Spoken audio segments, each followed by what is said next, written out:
report.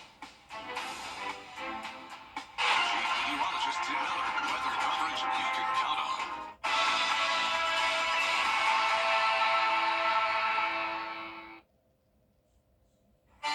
Today has been the hottest day of the year so far. It's also been dry, but we do have some rain moving in. Storms will start Monday morning, along with the warm and muggy conditions overnight. I'll have all those details coming up.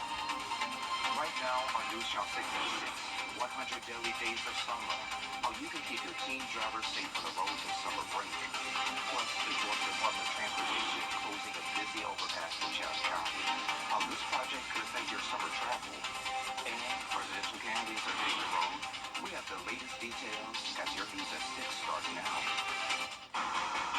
Live from Television Park, this is WJBF News Channel 6 at 6. Well, good evening. Thank you for joining us. I'm Sean Gabbagestock. Our coverage you can count on begins as Georgia State Patrol investigating a fiery crash in Washington County. At around 11 Saturday night, first responders rushed to South Hospital Road near Alfred C. Carson Drive for a one-vehicle crash. A pickup truck was discovered fully engulfed in flames, split in half, and scattered in 2 different spots. 3 people were in the vehicle. They were all ejected and airlifted to trauma and burn centers. Also in Washington County, authorities are investigating a plane crash. The sheriff's office says it happened at around 7:30 Saturday evening on Carver Street in Tennille. Thankfully, the plane didn't hit any homes, but the pilot was injured and taken to an Augusta Trauma Center. The 100 deadly days of summer are here, and South Carolina Highway Patrol is preparing for this dangerous time for teen drivers every year. According to the National Highway Traffic Safety Administration, car crashes are the leading cause of death for 16 to 19-year-olds. Officers say it's impossible to never be distracted on the road, but preventing crashes can save lives. They suggest parents talking with their teens and riding with them just to make sure they're confident behind the wheel. Don't speed, don't drive distracted, and if you consume alcohol, don't get behind the wheel of a motor vehicle. Also, we remind everyone to always buckle up when you're inside a vehicle, whether you're a driver or a passenger. And Trooper Pye says they will be patrolling the state and monitoring the roads.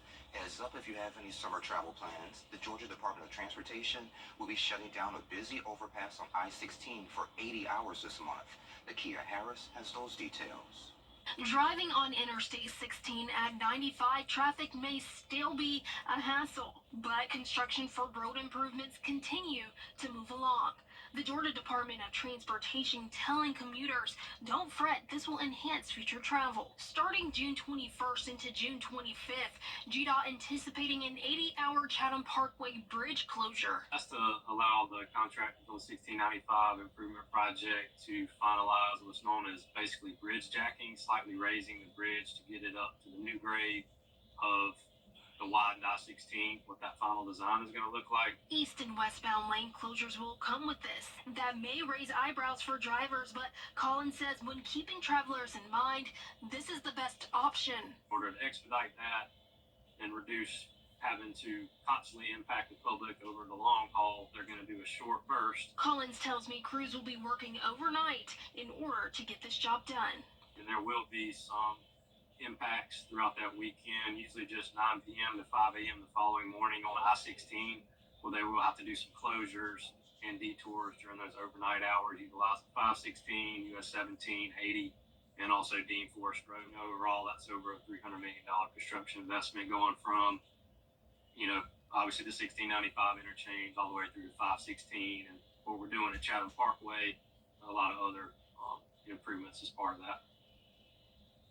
And meteorologist Jennifer Petracci joins us now for a quick check of the forecast. How long will we need to deal with this heat? Yeah, Sean, it's been toasty today for sure. We were in the mid-90s. We topped off at around 96 degrees today in Augusta.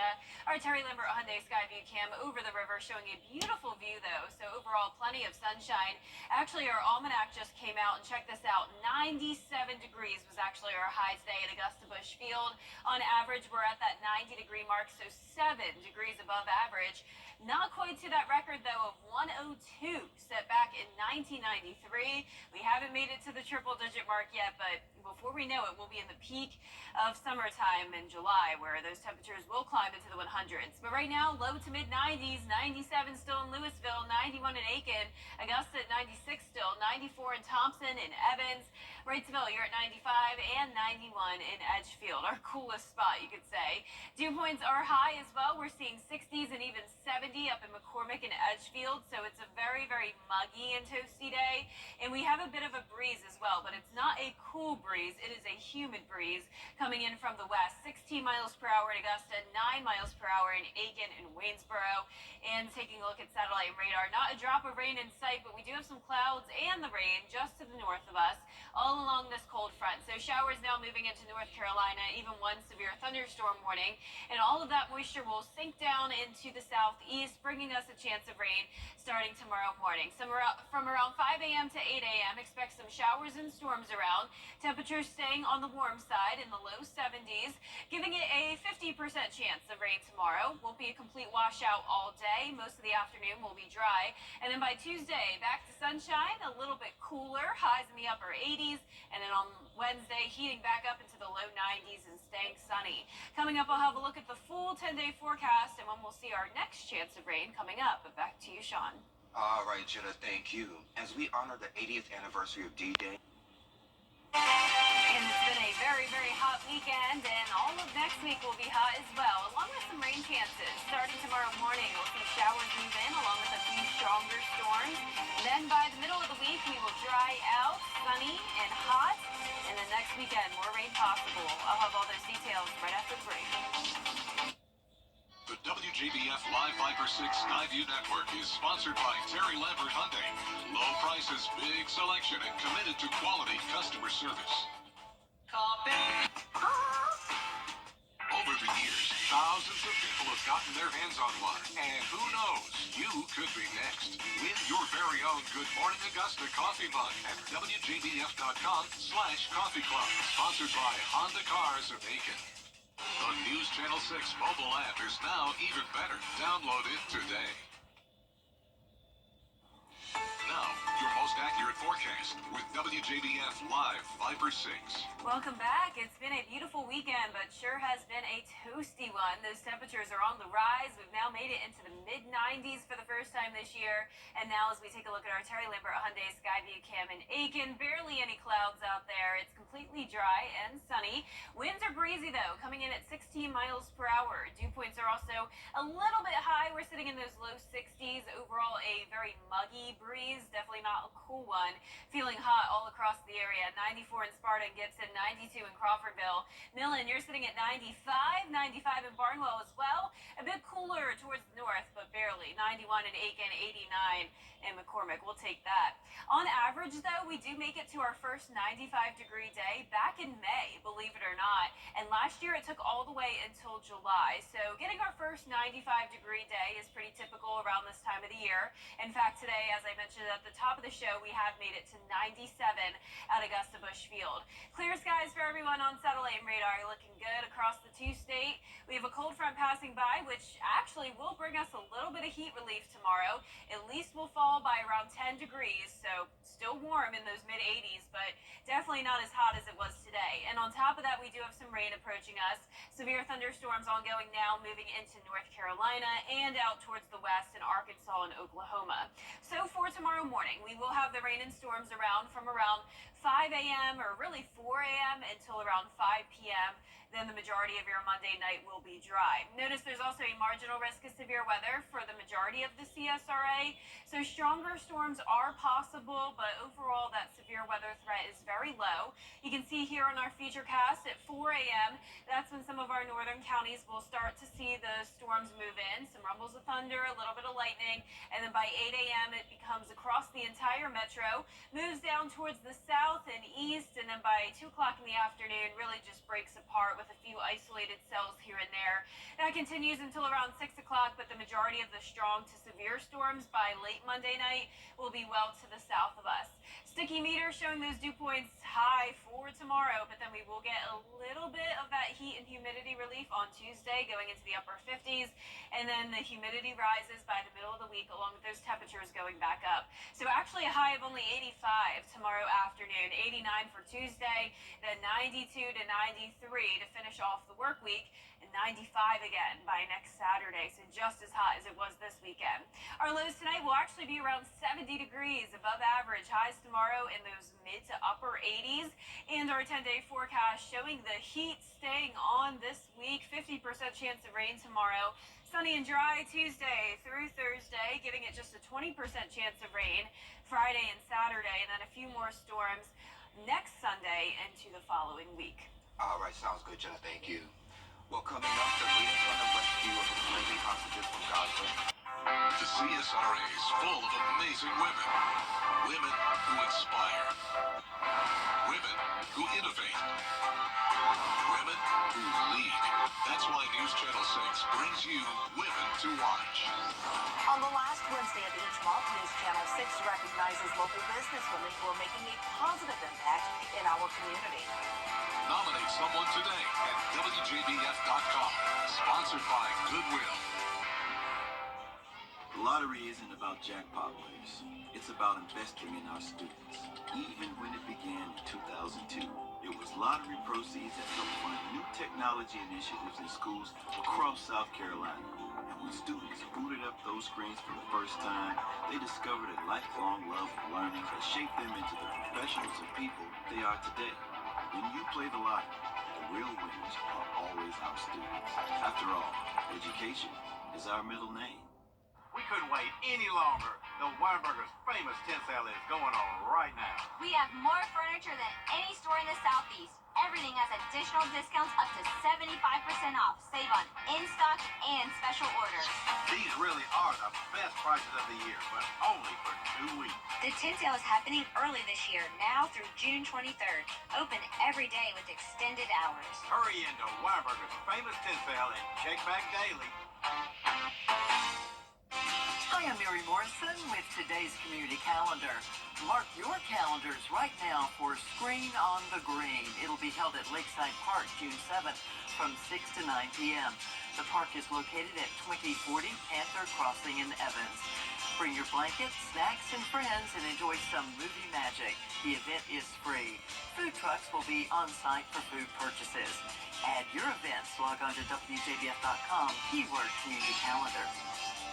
9 of the worst. Up a big day for the Braves as a Georgia native makes his debut. Kira has sports next. There's a lot to the best. News Channel 6 and the Giving Your Best partners are teaming up with Shepherd Community Blood Center to save lives with their annual summer blood drive. To donate, just stop by Television Park in Augusta Tuesday, June 18th from 6 a.m. to 6 p.m. All blood given will stay local. And lucky donors will be entered into a raffle to win meet and greet tours at the station. Plus, specialty WJBF swag. Help us make a difference this summer by giving the gift of life. You can't always choose the weather, but you can choose your weather app. Go with the most accurate and most trusted, the Live Fighter 6 mobile app. Download it today. Now, WJBF sports coverage you can count on. Things are really heating up in the NCAA baseball tournament, and Sunday was huge for both Georgia and Clemson as they took the field with their seasons on the line. Let's start in Athens with Georgia hosting NC State. The Bulldogs lost 18-1 on Saturday, so they needed to beat NC State to force a winner-take-all game on Monday. And they wasted no time getting to work. Top of the first, Slade Alford connects. A 2-run home run gives UGA the 2-0 lead. Then in the top of the third, with 2 runners on, the designated hitter, Trey Phelps, he shows you why he's in the lineup. He crushes the ball to dead center field. A 3-run homer gives the Dogs a 5-0 lead. But even after NC State changed pitchers, the hits just kept coming for Georgia. Colby Branch just misses a homer to left. He'll settle for an RBI double to make the score 6-0 UGA. Georgia would get the win 11-2, so a winner-take-all game will happen on Monday. Meanwhile, Clemson took on Florida after falling on Saturday, top of the third and down by 1. One on for Blake Wright. He sends it 405 feet, and the 2-run shot gives Clemson the lead back. Then in the 6th, down by 2, Jimmy Obertop smashes his 22nd homer of the year deep to left. The solo shot will cut the deficit to 1. Clemson trails 5-4. Now back in the second inning, first baseman Jack Crichton was ejected following this incident and was replaced by a hometown kid, former Harlem Bulldog Tristan McClatty. He's a true freshman this year after winning the 2023 state title under head coach Jimmy Lewis. And in the 8th inning, down by 2, he did this on a full count. McClatty sends a line drive into right field to score Cam Canarella and make it a one-run ballgame. Now, Florida would respond, extending the lead, but Clemson answered right back in the 9th.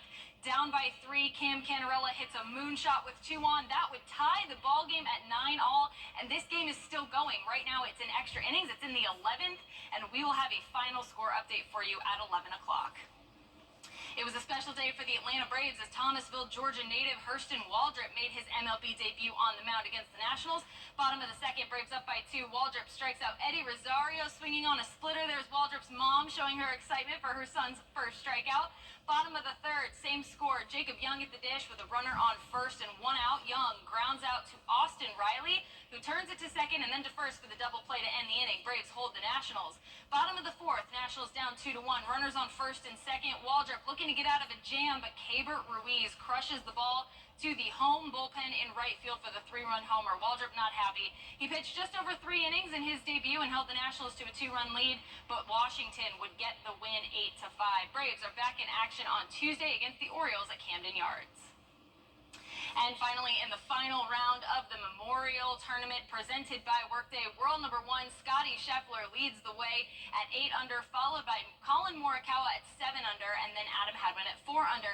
Bezuidenhout holds solo 4th, and finally, former Georgia Bulldog Sepp Straka is part of a 3-way tie that rounds out the top 5. Now, this tournament is just finishing up. I'll have a final update on who wins the 2024 Memorial Tournament when we return for News Channel 6 at 11. That does it for sports.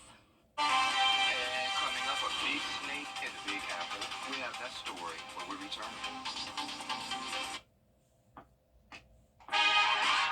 Get a little colorful with Cindy Crawford colors and rooms to go. Get a little daring. Get a little playful. Get a little wow. Bring your room to life with an incredible selection of colors that are as beautiful as they are affordable. Are you ready to see what a little color can do for you? Come shop in newest pieces and packages from Cindy Crawford Colors and Rooms to Go. KCSRA Mike. And check this out. Residents in New York's Upper West Side got quite the surprise when a 5-foot boa constrictor was discovered in a basement apartment's kitchen sink. The NYPD was called in to handle the situation. So by the time officers arrived, the snake had slithered to an outdoor fence. It was then turned over to a local organization and a foster parent. Oh my God. Wow. I mean, That's a big snake. yeah, I would imagine there's not snakes that big in New York City very often. No, that's pretty exciting and different for New York. I'd love to know how it got there. Me too. And living in a kitchen sink, that doesn't sound fun. I never heard anything about snakes there, but definitely rats. Yeah, for sure. For Yeah. sure. I actually like snakes though, so that one's it's kind of cute. Yeah, it's not the worst thing ever. I mean, rats aren't ideal either. Our 10-day forecast showing the chance of rain starting tomorrow morning, continuing until the early afternoon. A little bit cooler tomorrow, high of 85, but still warm and muggy. Back to those low 90s Wednesday and Thursday, sunny and dry, and then a few showers moving in Friday and continuing throughout the weekend. And next week, we'll continue to see those chances of rain with the hot temperatures. And that's our